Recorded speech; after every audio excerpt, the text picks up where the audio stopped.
יש במפעל משמרות, אבל אני לא עובדת משמרת לילה, אני לא יכולה. עובדים משלך לא רפואה. תראה, אני המון זמן במפעל, עכשיו אני יכולה לדרוש מה שאני רוצה. אני עבדתי המון שנים.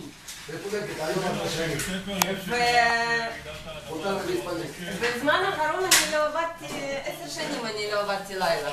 ופתאום בחודש מרץ העבירו אותי למחלקה אחרת ויש שם לילות.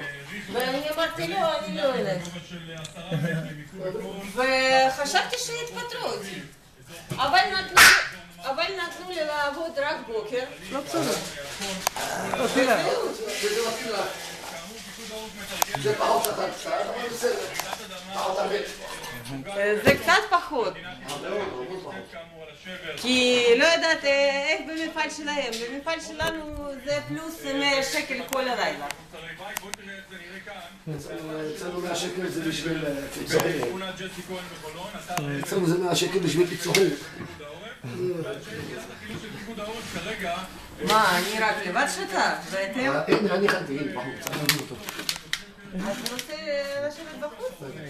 רוצה לשבת בחוץ? נוח לך? כן, למה לא?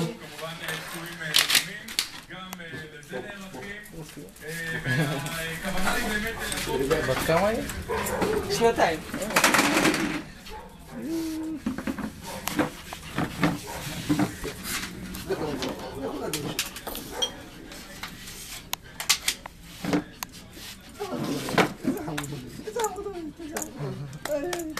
תן להציגו.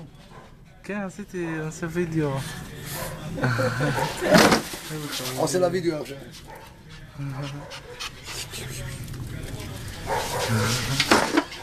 מה אתה עושה בחיים? אני מתקן מחשבים, אני טכנאי ומנהל רשת. בינתיים פרטי כזה. טוב. ברוך השם. אוקיי.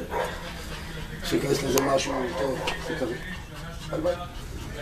אצלנו למשל, מי שעובד צהריים מקבל 75. כלומר, זה תנאים אחרים.